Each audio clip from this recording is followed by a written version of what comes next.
Hey, Mike from Reno Propulsion Labs. Today we're going to be talking a little bit about Future Motion's newest drop, the Pint S series. Looks like a pretty cool board, and we're going to kind of go over some of the details on it. Today I'm going to be riding my Pint Vesk. It's a Pint X with the Avaspark Vesk kit in it. Pretty fun board. I love it. But we're going to be talking about the new Future Motion drop, the Pint Series S. So the Pint S, the biggest update with it is it comes with a new firmware.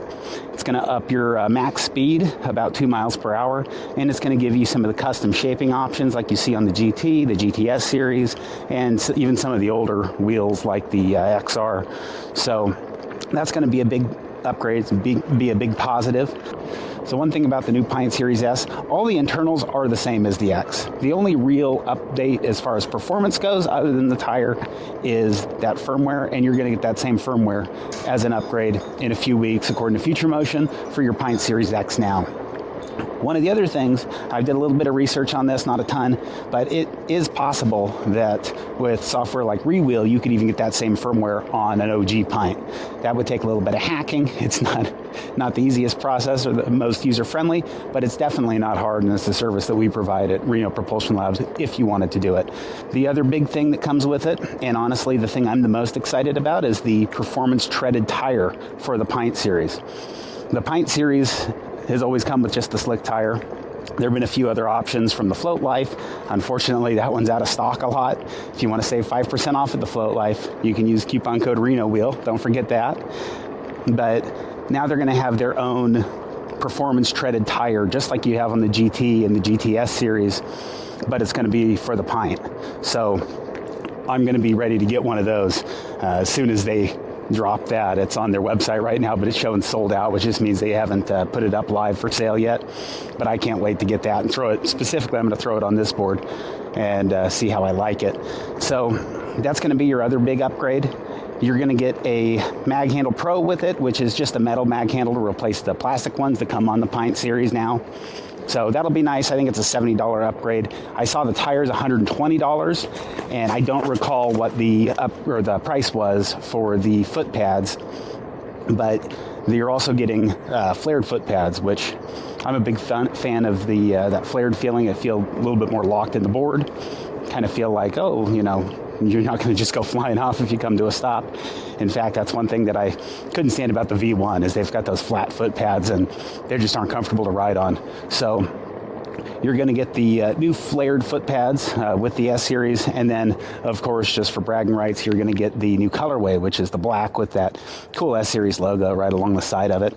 They did not paint the Onewheel logo on the Hypercore motor blue like I would have liked to seen them do, but that is not really a big deal, and honestly you can do that yourself at home if you're really that worried about it, which I know if I ordered one that'd be one of the first things that I do.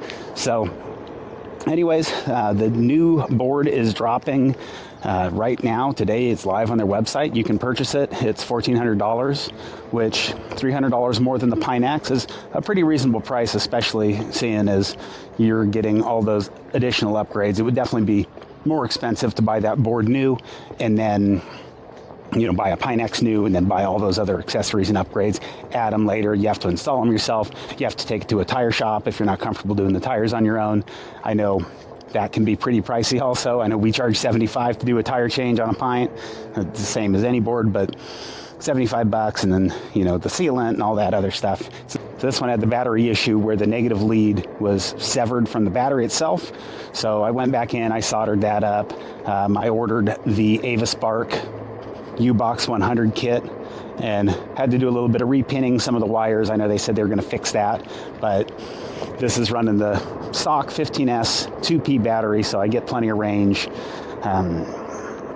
and plenty of power with it, which is nice also. And yeah, so this is the my do-it-yourself Pint S version at home. And then of course I've got those WTF rails from the Float Life. I've got some of the Ignite, the retro foot pads. I'm a huge fan of the new update.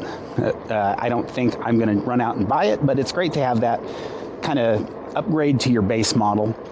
that Onewheel's doing. So people who may have been comfortable buying a Pint X before might say, you know what, I think I'll spend the extra couple hundred, get the Pint S, and they'll get a little bit more performance. They'll get that nicer tire, be able to take it off-road a little bit better with that performance treaded. And I know that I've ridden the performance treaded in the 6.5 inch. I actually got it right when it first came out. Neil Bennett was up here in Reno riding around Sierra Vista Bike Park, and I tried it out. It was awesome. I just ordered the 6 inch for one of my XR builds. I haven't actually ridden it yet, just because I have not put the rest of the vest back together. But once I do, it's going to be ready to go, and I'm really excited to try that tire out there. And again, I'm really excited to try it out on the Pint. I love the Pint. I love this platform. This is what I started riding Onewheel on. This was my first Onewheel, not this one specifically, but my first Onewheel was an OG Pint. And one of the first upgrades I did was go out and get the flared rear foot pad from the Float Life for it. So I think all in all, you're getting a good deal. It's only $300 more than the stock Pint X is now, and it's actually $100 cheaper than the Pint X when it first came out, which really surprised me. I kind of thought they were going to go for a 75 volt, like a 18S 1P build for a higher performance.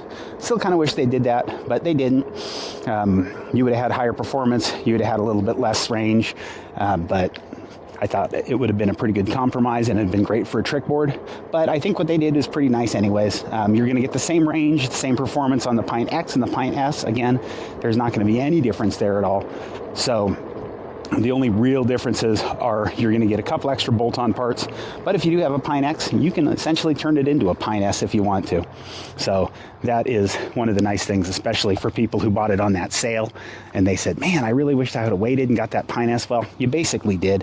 You just need to order a couple of parts from Future Motion. So again, here's my build. This is the Pint X with the Ava Spark U-Box 100 kit in it.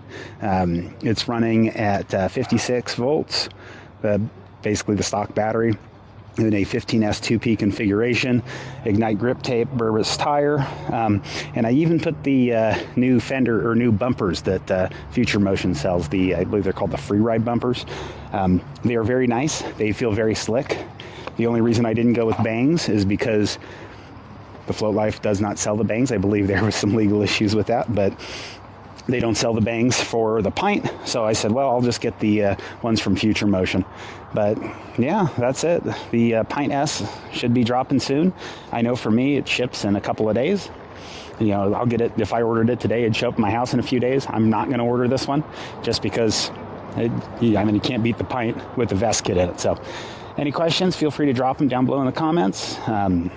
And hit that subscribe button if you want to see more content like this. And then I think hitting like helps out the algorithm too with YouTube. So I appreciate it, and float on, guys.